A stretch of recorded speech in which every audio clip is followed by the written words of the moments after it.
Well, this weekend, Tron Aries debuted in theaters. A movie that I got to say, the trailers, banging. Like we often complain about movies having bad marketing campaigns, but Tron Aries had a very good, robust, and high quality marketing campaign.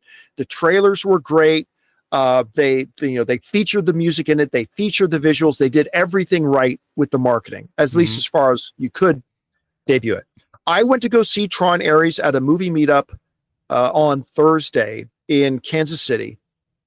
And my general feeling of the movie was, it's okay. Like, it has a couple things that are great. The visuals are fantastic. The music is amazing. The story's pretty weak, in my opinion. Like, the basic idea for the movie is compelling, but then the way they fleshed out the story I thought was pretty weak. But anyway, when you add it all up together, for me, it still came down on the positive side. And I walked away saying, yeah, I enjoyed the film and I thought it was okay. I'll tell you this, I thought it was better than Tron Legacy. That's not saying a lot because I didn't hate Tron Legacy, but I didn't really like Tron Legacy. I put Tron Aries for different reasons right about on the same level. Like, they have different strengths and weaknesses from each other, but overall, I put them roughly the same. I might even put Tron Aries a little bit ahead of Tron Legacy. That's just me. That's just my opinion.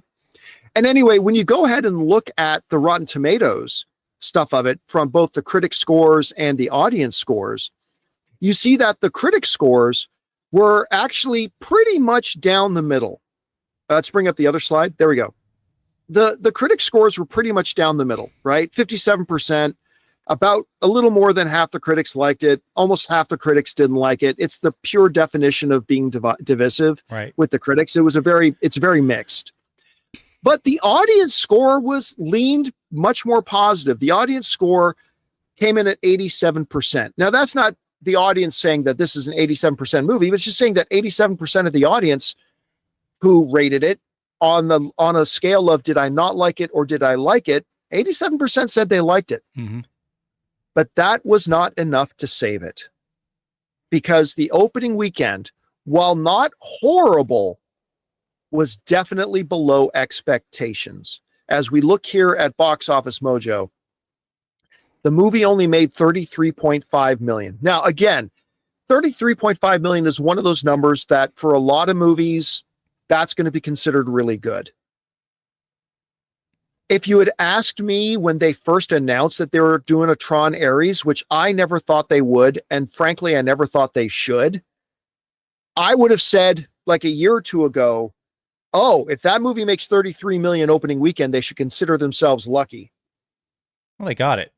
Legacy, I think, Legacy was 44. Yeah, Legacy did better than it should have too. Made 44.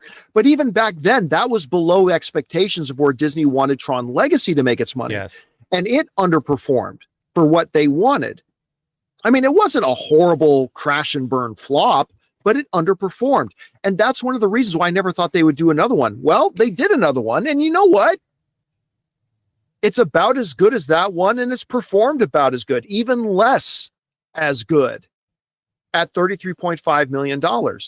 And look, again, I give them all the kudos in the world for a fabulous marketing campaign. And I even give it kudos to the fact that I thought it was an okay movie. Like, if somebody were to ask me, should I see Tron Aries? I'd go, you don't have to trip over yourself to go out to see it, but yeah, give it a shot. You might like it. Yeah. That's about as much enthusiasm I have. But I go back to my feelings on this, Jonathan, from the first day I heard they were doing it. Why? People are not interested in Tron. They're just not. They didn't rush out to support, despite the fact that when they put out Tron Legacy, that Disney put the full weight of their marketing behind it. They did this huge display and presentation at Comic-Con. They constantly pushed it, and it underperformed. I don't know why anybody at Disney thought for even a moment that this one would do any better. They produced an okay movie with some big weaknesses.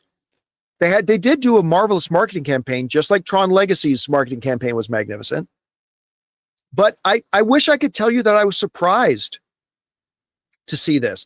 Somebody in the live chat is saying Tron needs bigger stars. Bigger stars wasn't going to do crap. No. Bigger Stars wasn't going to do anything for this movie at all. It doesn't matter who you put in it. You could have had Ryan Reynolds and Dwayne Johnson, on the red team facing off against Leonardo DiCaprio and Timothy Chalamet on the blue team. And I don't know that this thing would have made $10 more million. I smell a part 4, John. Part 4 or part 3 in this particular trilogy. Yeah. I mean, and listen, by the way, I thought the performances were fine. If you look at all the reviews, I know a lot of people were complaining, oh, Jared Leto. Listen, Jared Leto, I'm sorry to tell you this. I know this isn't what you want to hear, but Jared Leto was actually pretty good in this movie. He was. I saw it last night. If performances could save a movie, which they can't, his performance would have saved the movie. He was actually pretty good in it. He was pretty solid. I felt he was better than the CEO's character. I can't remember her name now.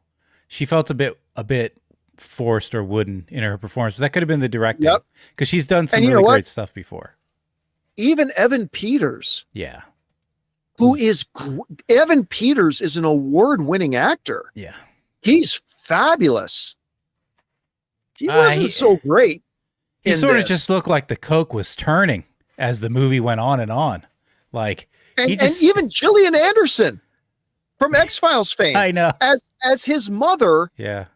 She is great. If you've never seen her in Lecter or Hannibal, I mean, if you never saw her in Hannibal, she's a great actress. And even she was like, but you know what? Jared Leto, he actually carried it and he did pretty well. But I got to say, Jonathan, I think it deserved a little bit better than 33.5. Because like I said, I think the movie's okay, but I'm not surprised in the least. I'm just not surprised. I actually like that they're, I won't give anything spoilery away, but I like where it could head if they wanted to do a part 4. But this movie was going to have to do another 450 million if they're even going to consider. I think if this movie hits 350, we don't get a part 4. I don't think there's any chance we get a part 4. I really don't. I mean, honestly, they never should have made this one. They should have never made Tron Aries. If they had just, if they had just gotten on the phone with me and said, hey, Campea, we're thinking about making a new Tron movie. You think that's a wise investment? I could have told them no and saved them a lot of hassle. Because guess what? Even if this movie was amazing, which it's not, but even if it was amazing, I don't think it would have done much better than it did. Yeah.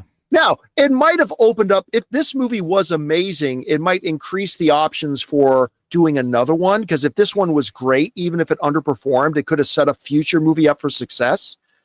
But yeah, I just don't think they ever should have made it.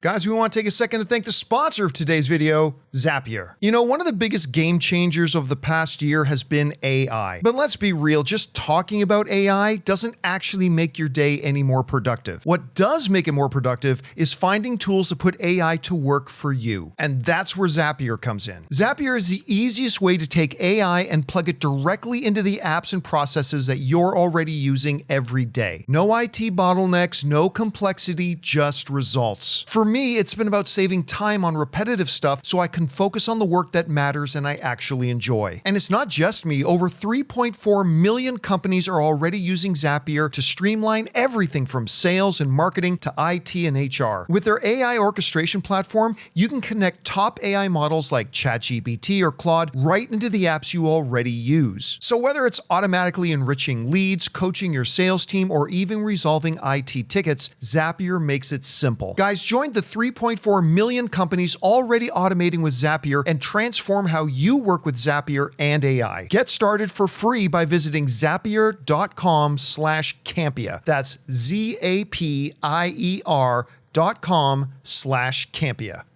All right, guys. Question is for you. What do you think about this? Tron Aries made just over $33 million opening weekend. Great for a lot of movies, but not for a movie of the size and scope of a Tron. I don't think they ever should have made the film in the first place, even though I thought the movie was okay.